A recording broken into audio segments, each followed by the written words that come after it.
Joseph. How are you? Howdy, I'm doing fine. How are you? I'm doing well. Thanks for joining us. Thank you. What is the future of libraries? And what do we save that goes in these libraries? Well, two very different questions. The future of libraries is something people have been worrying about for, decades, if not hundreds of years. Mm-hmm. And, on some level, they change very little. And on other levels, they change a great deal. There are parts of, if you walk into a public library or a college or university library, et cetera, today, particularly one of any age, it wouldn't look all that different. There's, people and books and places to sit and so on, Mm-hmm. rooms to meet in and that sort of thing. And they look very different. There are computers. You can check books out yourself. You can get materials that you can't even see, all the digital stuff that you can't even see, that you can access from home or work or school or anywhere else in the world. And who are we serving? So libraries, the very earliest libraries were royal or official or governmental, et cetera. And then eventually you get things like college and university libraries. And then eventually there were public libraries in Rome, but they were kind of different. Then you get the idea you now think of as a public library. And there was a very definite sense of what public meant. Right. Our doors are open to everybody, but we all know what that means. Right. And you have to come to us, and we know better than you do, and. A lot of that obviously has changed, particularly over the last 10 or 15 years. So much more external facing stuff, much more outreach, much more engagement with communities, much more participation with and by communities. Then the question of what goes into it. And that's, again, some of the materials are very familiar. There are still books, there are still magazines, there are still, DVDs, et cetera. And lots of things that would never have existed, and trying to speak to and represent and be representative of, different kinds of community, additional parts of communities, different branches of knowledge, additional fractions of the human population that would not have been represented in libraries for generations or millennia beforehand. So there's an enduring quality to the institution of the library, and there's also a kind of eternally fresh aspect to the institution of a library as we understand it today. How do we decide what to keep in a library? Yeah, then there's that. So again, in earlier days, things that went in libraries were worthy. That's a word you actually would have heard. Oh, this worthy reading for the emerging classes. That was a very sort of Andrew Carnegie, let's build public libraries to make people better or help people better themselves, et cetera, which he built a lot of libraries. He built the libraries, for the record. He didn't do anything about them. He didn't pay the staff. He didn't pay for the books.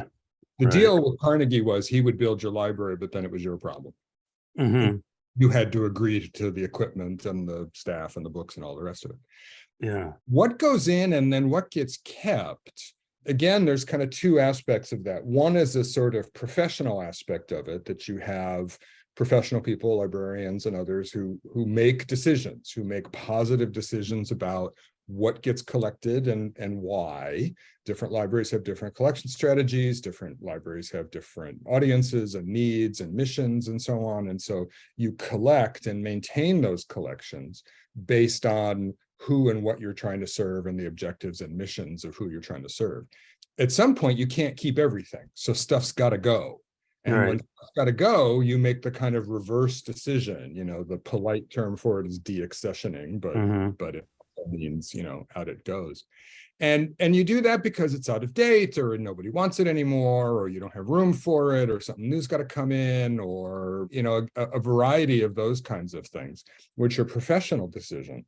The community gets involved, or the population gets involved because, hey, why don't you have this stuff? Oh, well, that's a really good idea. We should have this stuff. Or why do you have this stuff?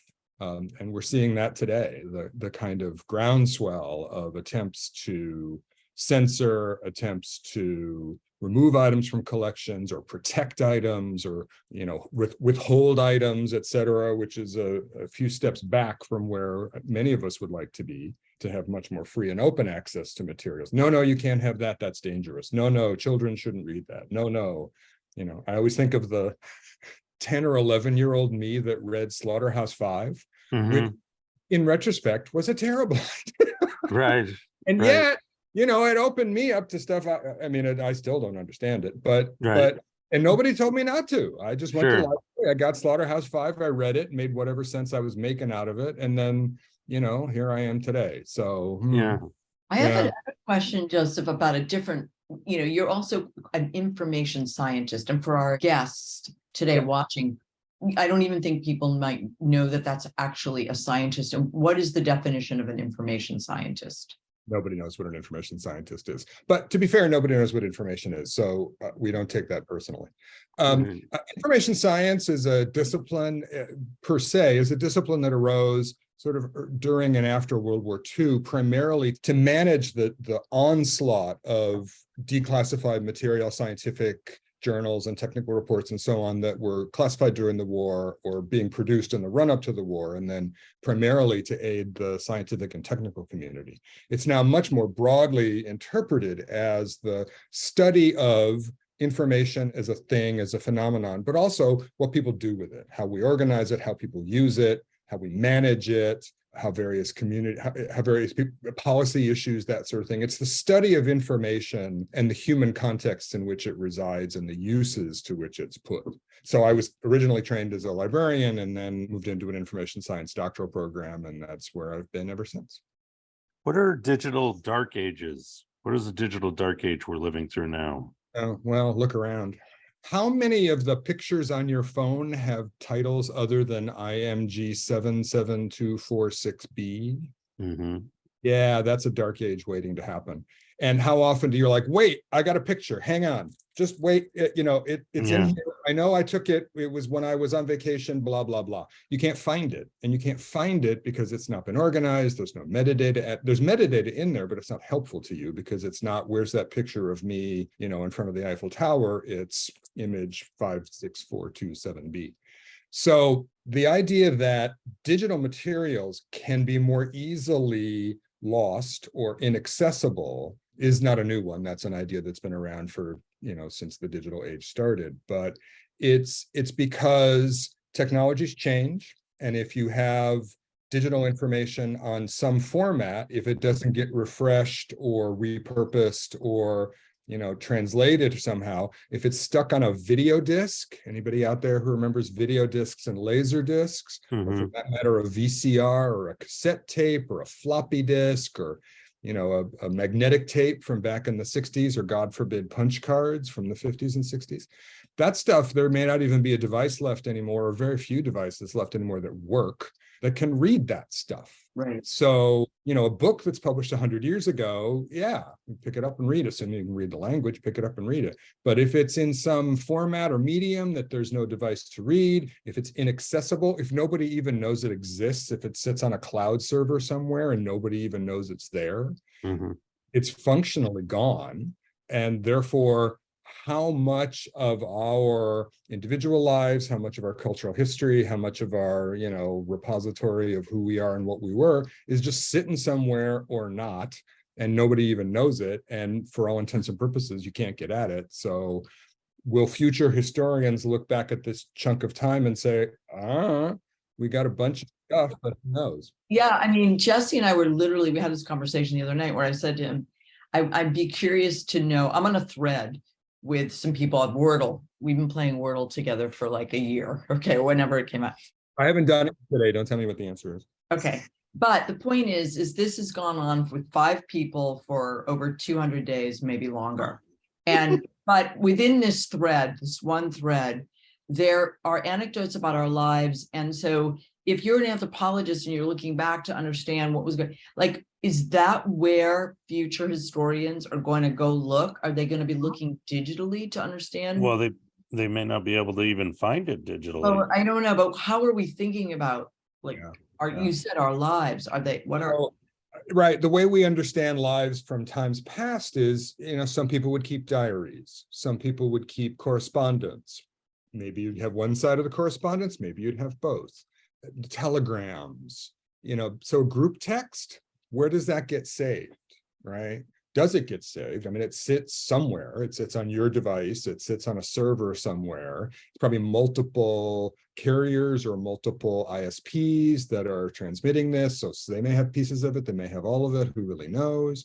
To be fair, there are enormous gaps in the record of 100 years ago because not everybody kept a diary. And if they did, it didn't survive. And if it did survive, it may be in private hands and not in a collection where you could get at it.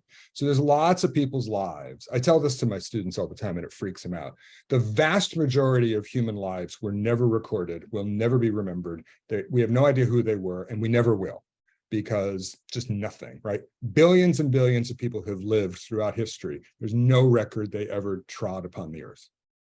We do have these kind of precious, diaries and letters and greeting cards and telegrams and physical objects that kind of record those memories, communications, experiences, ideas, thoughts, whatever.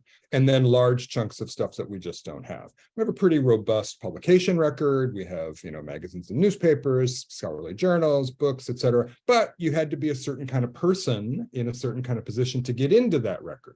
Not just anybody could get published in a magazine. Not just anybody could write a book. Not just anybody could have made a record album or a film before the last, 20 years or so. So big chunks of that are gone. Big chunks of what's happening today are gone, will be gone because nobody's keeping it, because there's no kind of, a lot of it's being kept, but where? On a cloud server, on a streaming device, right? There's all kinds of ways in which stuff can go astray or not be saved or be forgotten or lost or overlooked or et cetera.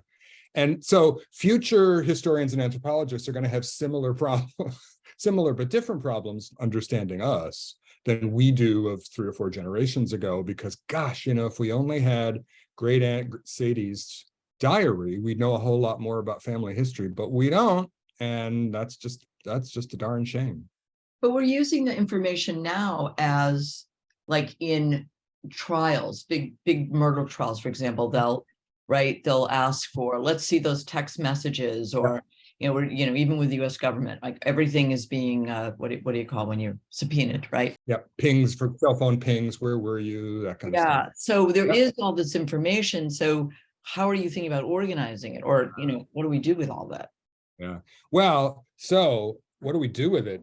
In large part depends on who has it and where and under what circumstances. So if there's cell phone, ping data for cell phones, like where was a phone at a particular time? Well, that's probably a cell carrier, mobile carrier, or possibly an ISP that has that, maybe through subpoena, et cetera, right? If it's being kept on a private device, if it's your own, Ring device on your doorbell, well, then you've got it, but so does so does Ring. And the fact that all of this is decentralized, the fact that there are so many different ways in which stuff can be recorded and kept and stored or not, means that it's very difficult to have a kind of blanket or overall approach to this, because it's so decentralized, it's so widely distributed. And even the stuff that you have, you might not have, because there might be rights management issues. You don't own the texts, or you're beholden to some remote cloud storage system that has all kinds of restrictions on it, or just goes away someday. Just if AWS evaporated tomorrow, a minor chunk of the human record goes with it. And if it failed catastrophically and couldn't be recovered, which is unlikely given AWS, but something like that, boom, it's just gone. Wait, what's AWS? Amazon Web Services. Oh, Yeah. So one of the major, cloud services things. Okay. Amazon, for the record, I don't work there. I don't know. I know people who do. AWS is not going to fail catastrophically, and if it does, almost unlikely to fail catastrophically. And if it does, they'll be able to recover it. But those times when like something goes down for a little while, Facebook goes down for a little while, a cloud server goes down for a while. The sky is falling for 6 hours until life returns. I can get Netflix again. So, the decline and fall of the Roman Empire, when you read Gibbons, right? And you're just cascading through these periods of history that are unknown to us now.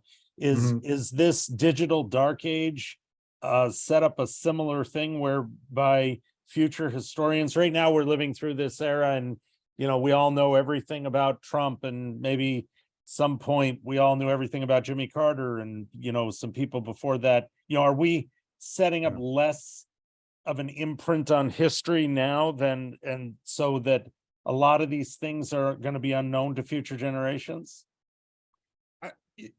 Maybe. I think in some respects, yes. The other side of the coin, this is not all gloom and doom. The other side of the coin is, with things like machine learning and data analytic techniques, we're able to now do much more analysis, much more detailed analysis of some of these kinds of traces, to be able to extract interesting social, economic, cultural, political understandings that we never would have before. Things around, climate change, things around political attitudes, things around, even transportation and mobility, as you track cars going up and down the road, if you're using that kind of data. We're now able, even, digitizing older materials, the whole notion of digital humanities, where, people are now able to extract insights from much older repositories that have been digitized, and then using analytical and machine learning techniques to draw insights from that. That's very powerful stuff. In that, like, they just did that thing in Italy where they found a lost play because the play had been written by somebody, but they used machine learning to go through hundreds of plays and realize that this one pattern was the way this one writer would write, like that kind of thing. Something like that, or yes. So, is this really a Shakespeare sonnet? If they discover a new Shakespeare sonnet, well, you can analyze the known corpus and it sort of fits. Maybe it doesn't, maybe it does, maybe it doesn't.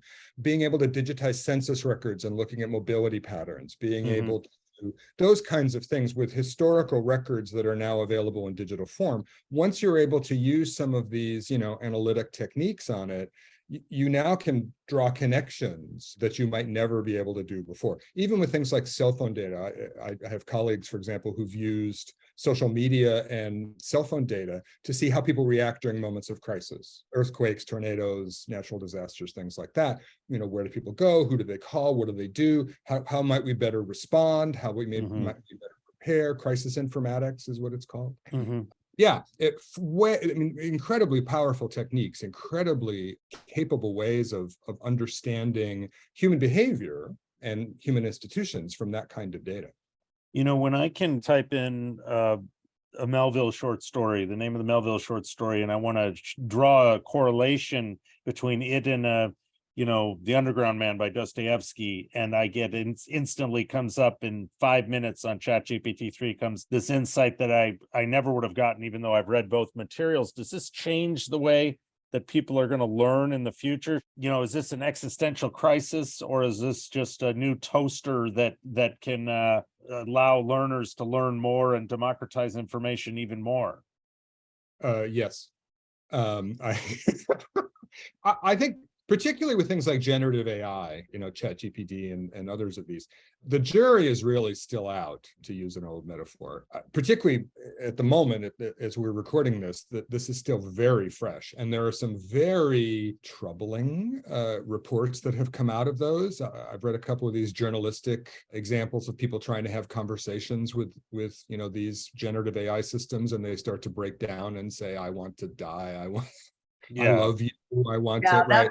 That's the one for the New York Times. It's Sydney. Yeah. I mean, I find I've tried to get it to do anything that seems remotely normal, but maybe it just doesn't like me or not something. Attracted to you. Jesse. For me, all I can find is it's there's not much in there. It's all kinds. Well, the thing to realize about at least the current generation of these generative AI systems is what they are doing is regurgitating the internet back to us. Right. So if it bothers you, if it seems inhuman, if it seems problematic or troubled, it's because it's the internet talking back to you. And the internet is in so many ways a cesspool. And so it's no great surprise if you're using open internet materials as the training set for these devices. It's not a surprise that you're getting what you're getting. We're not going to get tenderness. Yeah. From the internet. Let's just not kid ourselves. Now, is it going to get better if people help to train it? Is it going to get better and more humane if more people participate? If it digs into other corners of the internet? I don't know. And the internet is a reflection of humanity. Let's not forget that either. So maybe this is telling us something about ourselves we would rather not know. And it does have a potential to help with problems like loneliness and, people who have nobody to talk to. If you can train that, even if it's not a real conversation, it could be a compassionate conversation at some point. Maybe. I don't know. There's something, the latent humanist in me finds that really bothersome. I wouldn't deny people an outlet to feel more cared for, more belonged, etc. Wow, I would much rather that be an actual person who has actual emotions and empathy and Can I ask you a question around, there's a thing, information, but then there's a term widely known now called misinformation. And how do we distinguish, or how are you in this field with your colleagues trying to separate information which might be cataloged as misinformation or real, like what is real, what's a fact, all of that? How are you organizing all of that? Well, there's a lot in there. So I'll start with this. Misinformation or disinformation, and there's a difference. Misinformation is something that's wrong. Disinformation is something that's intentionally wrong or intended to mislead, and that's a distinction. All of that is information, because all of that could potentially inform you. Now, it might inform you into believing these things that are misinformation or disinformation. It might also inform you that someone is spreading this stuff. So there's lots of different ways in which those kinds of things, and for that matter, lies, rumors, slander, libel, all those things are informing as well. So all those things are information as well. You also brought up the fascinating word fact, which everybody knows, but what's a fact? Well, what time is it? Because there are facts that are facts for a little brief period of time, and then there are facts that are just different. If it's Salem, Massachusetts in the 17th century, it's a fact that witches cause disease and upset in communities, and so we should hang them. If you live in 21st century America, or at least much of 21st century America, disease is caused by bacteria and viruses, and so we should do stuff about that. We should vaccinate ourselves, we should wash our hands, we should use, retroviral drugs, etc. Right? If you lived in the antebellum South in the Americas, when you filled out the 1860 census, it was a fact that the human beings you own would be listed by age and sex, but not by name, because they weren't really people. In the 1870 census, they're people. So facts can often depend on what day it is, or where you are, or who you are, which can come across as cultural relativism. But and there's an aspect of that, but there's also an aspect of what I would say is situationality or context, right? Different information lands differently at different times and places for different people in different situations. And there are certain situations where something is informing to you and that it's not, and it would be informing to you, but not to me, or vice versa. Think of the example of reading a book for a second time. It's the same text, but you might be at a different stage of your life. You might be picking up things you missed the first time. You might be like, well, God, why did I like this? Right. If I read Slaughterhouse-Five now, I'd have a very different reaction than the 9-year-old did. Right.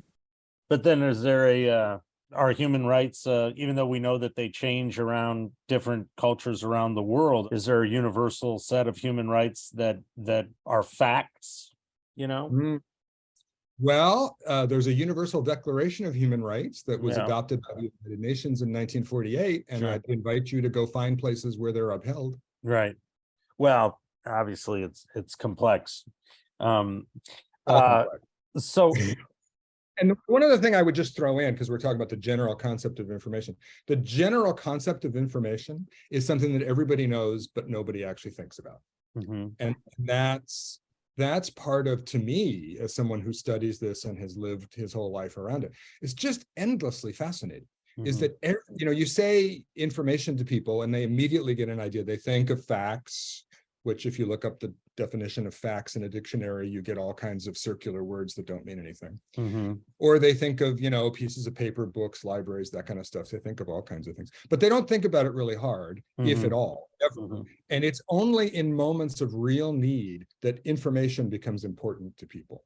So, most of it just sails past, but if it's like, oh, what time is that meeting? Or, oh, did I test positive, or, oh, guilty or not guilty. Now that little piece of information is super important, and that's what really matters. And then, but the way by which you get it, or how you get it, or what happens to it after that, completely irrelevant to people. Wait, why did you get interested in information? What was the moment for you? Well, so my mom worked in a library when I was a kid, and I just thought it was fascinating, and originally wanted to be a librarian, did train to be a librarian.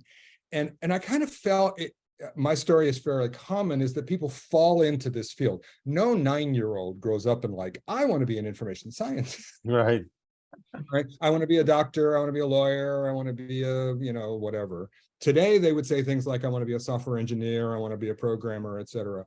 But the idea that you can work with the information piece rather than the technology, in context with the technology piece, the human piece, the societal piece, et cetera, is something that almost everybody discovers somewhat later. Today, it happens often happens in college or late high school, et cetera. In my day, it was later than that, because there wasn't, it just was a thing. But there were always people who worked in, accounting offices and dentist offices and businesses who loved doing the filing, but they didn't care about accounting, right? Those are our people. Right. They would the indexes, they would make the databases, they would make the filing systems, but it didn't matter whether you were in a dentist's office or construction. It's the organizational function, people that like to organize the chaos, right? Yep. People like to organize, people who like to find, people like to help people find, people who like the stuff itself, antiquarians and fine booksellers and people like that, librarians, right? The kind of people who care about information per se and how it's used, absent context. And context really matters, but on a certain level it doesn't, because some of these functions are similar across all of these things. And those of us who eventually figure out that we're interested in the stuff itself, and how it's used and who uses it and how to organize it and so on, these are the people who wind up being attracted to the field. I just thought it was fascinating from the word go, and still do all these years later. I'm still learning stuff, and I'm still, endlessly kind of entranced by, gosh, and for me, a lot of it is the materiality of it, the particular forms and genres and structures and functions and so on, that digital and otherwise, just endlessly fascinating to me. So, millions of people, maybe billions of people are taking photos every day, on their phones, right? And they're sending emails, and they're documenting their lives in some kind of way. Instagramming their. For those people, what happens to all this, used to be ephemera. I don't even know what you call it now. It's like, what is it? Where does it go? Does it just end up disappearing down the rabbit hole of history into some murky thing we can never find again? Well, again, it comes back to, where does it wind up? So much of everything you just described, taking pictures, posting stuff on social media, texting, emailing, there's some other entity that's mediating that. If you wrote somebody a letter, or for that matter, today, if you write somebody a letter, okay, it has to go through the postal service, but they just move it, right? They don't keep it, a copy of it. It just, you send me a letter, it's going to wind up in my mailbox, and then I'm going to have it to do with as I like. It's not stored anywhere. It's not recorded anywhere. Nobody else has any ownership of it.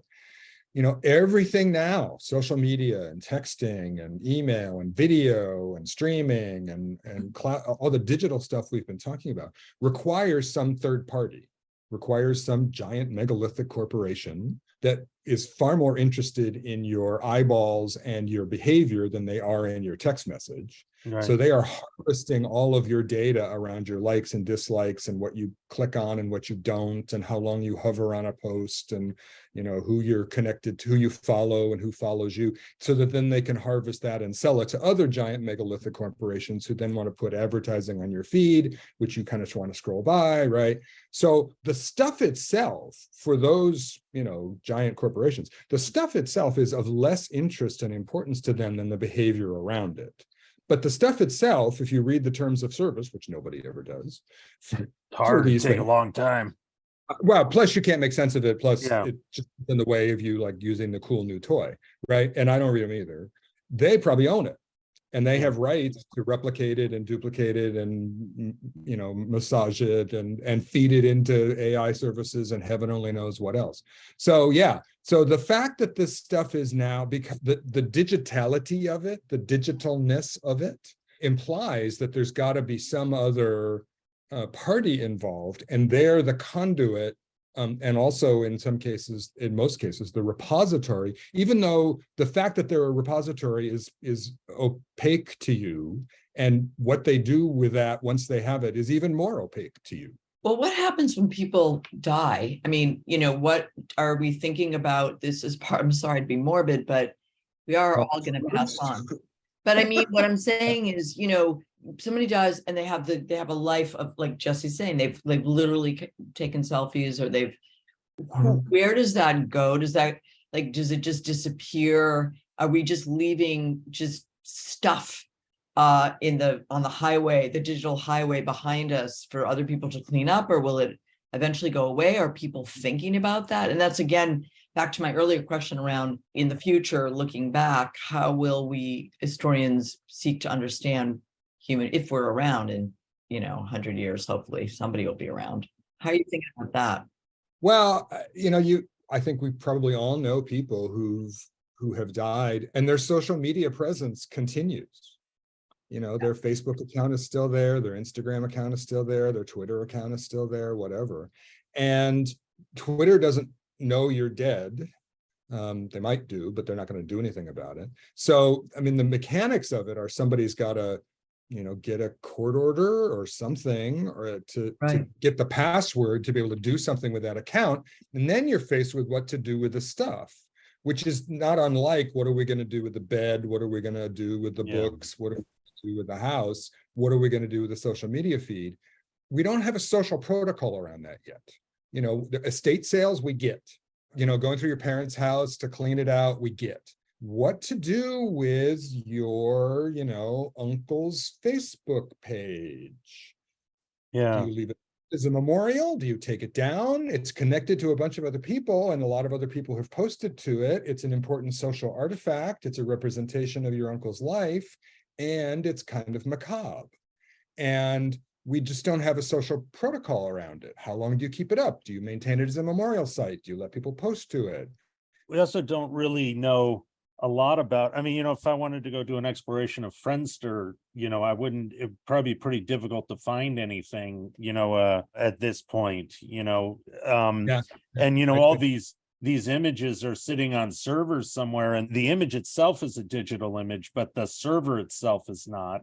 The server itself can decay, and it strikes me that you have this slipstream of time behind us where over time a lot of this period will just disappear. We won't have many artifacts from it. We won't necessarily be able to understand how decisions were made or why they were made, although maybe that's just natural. One of the things I tell my students when we talk about all of these kinds of things is that the human record is lumpy and uneven and unfair and spotty, and stuff survives and stuff doesn't. And a lot of that is happenstance. A lot of that is historical accident. A lot of that is, somebody manages to put something in a closet. A lot of it is that server happens to stay active, right? There is intentionality here, particularly around, professional activities in repositories. So when something goes into an archive, when something goes into a museum or a historical collection or something like that, then it is cared for, it is preserved, it is maintained, it is organized in some way, access is maintained to it more often than not. When things are in private hands, old family photographs, old diaries, old correspondence, old Facebook posts, right? It is often just, if one family decides they're just going to take down the Facebook account and delete it and pretend, and it's over, okay, that's fine. If other people decide to leave it up and make it a memorial, okay. If other people just can't get at it, I have at least a couple of friends who have passed, and clearly nobody is in there. Either they can't get at it, they can't get the password, or they've decided to leave it alone, but nothing has happened for years and years and years. And it is, it's almost like a ghost. It's a graveyard. A ghost is better. It's like, the presence is there, but it's just stops. And, you see that last Facebook post, that last tweet, that last Instagram post, which is often like, hey, having a great time at dinner, or gosh, I'm really mad about that. All right, the unintentional last message. You know, not that hurricane. It's no big deal. Right. Yeah. And I'm going surfing. Again, we don't have the ritual around that. Yeah. We have burial rituals, we have memorials, we have celebrations of life and so on. But what's the ritual? What's the social protocol about what to do with a dead person's Facebook feed, right? We just don't. And it will evolve.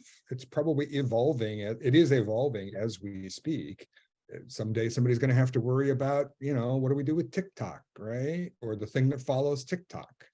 We're going to, and then when something comes along to overtake the internet, which is only a matter of time, then we'll have the whole internet phenomenon to try to figure out what to do with. Gosh, remember the internet?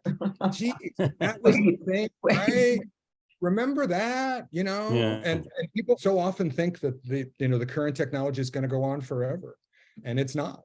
And something replace telephones, something replace the telegraph, something replaced, semaphore, right?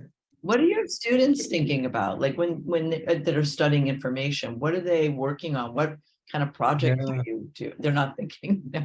Well, yeah. When I drop the internet will be replaced bomb on them, they stare back at me like, no, really, by the time you're gone, by the time you're my age, the internet's going to be a happy memory, or perhaps an unhappy memory. It might still lump along in some format, we still have television and so on, but right. Like, oh, well, but no, if you want to preserve something, make a QR code. Oh, no, darling. Really, that's not. I'm so sorry. But a nice try. Yeah. Print it out. Print it on acid-free paper. Engrave it on steel. Then it will stay. Yeah. The students I get to work with, they do everything you can imagine with information stuff and then some. They're designers, they're software engineers, they're project managers, they're data analytics folks, they're cybersecurity people. Our students are just incredible. I think what distinguishes our students, particularly at my school, but in our field in general, is they really want to do this to foster the public and social good. No matter where they wind up, whether they wind up in a corporate setting, an institutional setting, a community setting, et cetera, and they have a real sense of the power of these tools and the power of what these things can do and the power of information and how it works in individual lives and institutional lives and community lives, et cetera. And they want to make the world a better place. And they genuinely do. I go back to when I was in college and we were cutting stuff out of cardboard, and if you will, that this is, Antarctica. And, the things that these people can do in the course of a class over a quarter of, making an app. I mean, this is nuts. Who gets to do? Oh, they do it in a weekend. It's right. We have hackathons and they do this in a weekend. So technically they have great skills. Now they come in saying they want to do good, but there's always unintended consequences. So how do you keep a moral or ethical center at the root of this work? If more people did that, we'd be having a different conversation right now. I ask them lots of questions with uncomfortable answers. And as someone who's been around for a while and also as an appreciation for days gone by, I point out little like, oh, by the way, if you build a system that represents people as numbers and ages and race, but not with names on them, that reflects and develops a certain social context. And we're still paying that bill today, 160 years later. So, just think about that. When you're building some app and you're asking people for personal information, why are you asking that? What are you going to do with that? Where are you going to keep that? You're going to keep that secure? How are you going to keep that secure? How are you going to gain people's trust that they're going to give that to you? How are you going to demonstrate that you're going to hold on to that for 20 years and not sell it to somebody else? What are you going to do about that? And, oh, but right, all these examples of things that at the time seemed perfectly reasonable, that this was unremarkable. And, now we look at these things with horror. And so I don't hector them. They probably think I do. But my own personal style with these things is to just hear, okay, this was a deal. In 1860, this was a deal. In 1940, this was a deal, right? And nobody gave this a second thought. So what is somebody going to think of what you're doing now, 50 years from now? And how do you avoid being in circumstances like this? What are you going to do for people of different abilities? What are you going to do to protect people's privacy? What are you going to do for people from different kinds of backgrounds who speak different languages, who maybe can't hear or can't read, right? What are you going to do? What are you going to do? What are you going to do? Oh, and then like off you go, right? That's now it's your problem.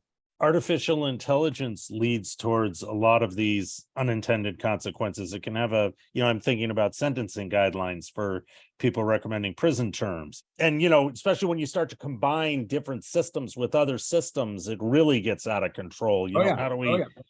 Oh, yeah. And all of these things, I mean, all this algorithmic stuff, sentencing, facial recognition, all the horror stories we've heard about facial recognition and, algorithmic things around sentencing and housing and all these kind of crazy things. All this stuff just reifies existing systems and prejudices and biases. AI doesn't come up with this stuff, right? AI doesn't decide, you look guilty, you get 20 years, and you don't look so guilty, you get 5. AI has taken what's fed to it, what training data is given to it, what algorithms are written and how it's used, and it's just reifying the human experience over and over and over again. And the human experience over and over and over again isn't always pretty.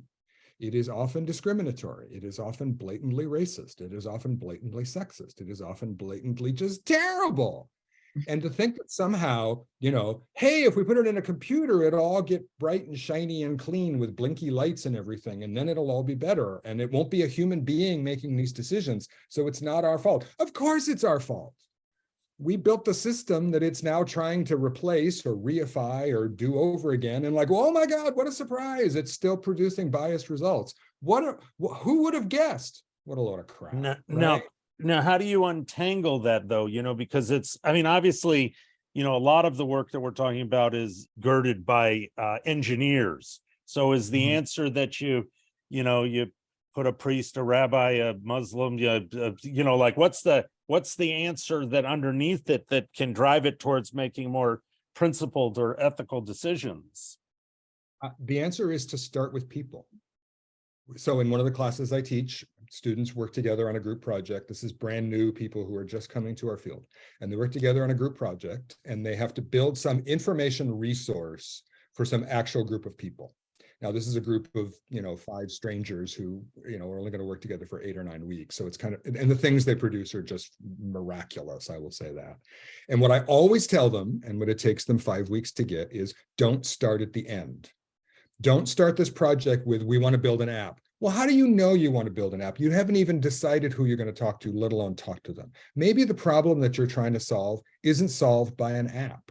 Maybe it's solved by a presentation. Maybe it's solved by a video. Maybe it's solved by, a book. Maybe it's solved by something else. And if you walk into this with we're going to build an app to do this and this and this, you're already done, right? And that is so often what happens is people have the end in mind without talking to people, understanding people, empathizing with people, understanding how they live their daily lives, what's important to them, why they feel like technology has screwed them time after time after time, why they think that, the world is out to get them. Well, because it kind of is. So if you listen to people and start with them and what they're interested in and what they want to do and how they want to live their lives and how they want to live better lives, then you're in a better position to design something that will actually help people. If you want to design some shiny tool, which you think is going to do, going to make you $1 million, you're going to make a shiny tool that maybe makes you $1 million. But is it going to help people or is it going to damage people? And if you're not starting with people, if you're starting with gizmo, then what you wind up with is a gizmo. And we have lots and lots of examples of those. Any database you've ever used that doesn't work, any system you had to read the manual 17 times, right, is because the designer wasn't thinking of you. The designer was thinking of them. And if the designer is thinking about them, what they think isn't what you think, and that's why you can't make it work. So is the first part of the class go out as a group and talk to, first think about a problem, then go talk to a bunch of people encountering the problem, and then come back with a solution? Or is there a problem you want to solve? Or is there something missing in society? Any of the above, right? But half of the groups are, yeah, we want to build an app. No. Right. And I get they want to build an app. I Right. mean, if I were 18 or 19, I'd want to build an app too. So I don't blame them for this. It's an obvious thing. But halfway through the project, then they'll come and they're like, well, we're trying. Well, but what did the people say? Did they want an app? Well, yeah. Okay, start over. You're right. They went and sat with the people, then they came back and made profiles, and then, these are what we learned about these people. So really what you're imparting to them is a process. The result almost doesn't even matter. It's a way of thinking about the problems. Don't tell my students, but the outcome is far less important than the process.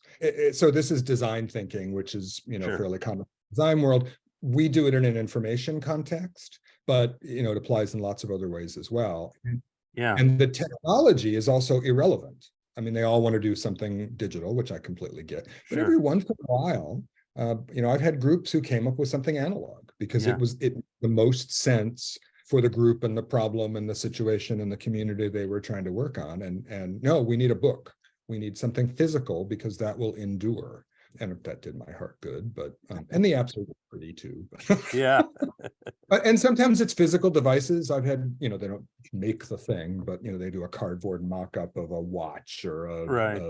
I had one group that they were all skiers, and they designed a drone system with a camera on it, with a cell phone camera on it, to look for people trapped in an avalanche by using infrared signals, which I said, nobody's ever done this before. No, we couldn't find anybody who did it before. And so they had a drone at the project fair, and it kind of flew around. Well, they need it now. We need it here in Southern California, I actually. was just going to say, right, that was very powerful. That was, Yeah. Well, anyway, Joseph, it was wonderful Yeah. Thank you. to talk with you. We'd love to talk with you another time. I don't know whether we really talked about information, but I guess we sort of did. Yeah. well, there's a lot to talk about. And so I'll finish with this story about information. I'll finish with information. This is every time I've ever been introduced to anybody ever. Hi, how are you? Oh, I'm fine. What do you do? Oh, I teach at the University of Washington. Really? What do you teach? I'm in the information school. Oh, they got nothing, right?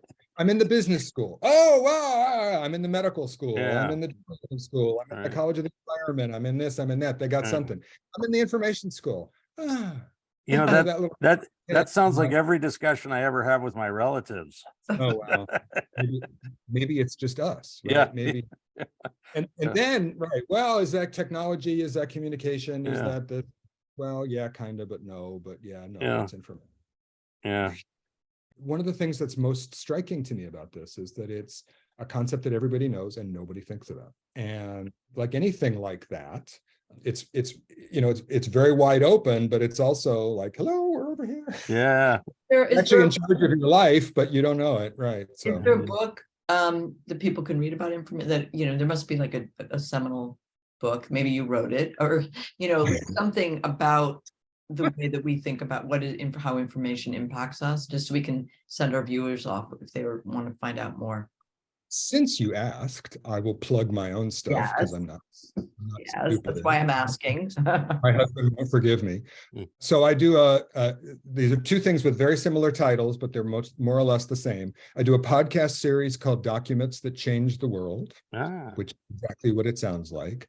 The book version is Documents That Change the Way We Live, Don't Ask. Both of them are the podcast series is up wherever you get your podcasts. Yeah. And they're just, little historical examples. They're kind of bite-sized little historical examples, but they illustrate some of these points about how important information in all its various forms is, and the kind of impacts it has on people's lives and on the world in general. Yeah. Great. Well, we're going to go Great. check and listen to that one right now. Yeah. Thank you Thank so you, much. Joseph, It's very great much. to meet you. Ooh, what a great pleasure. Yeah. And hope we get a chance to do this again sometime. Yes, absolutely. Thank you very much. Bye. Thank you.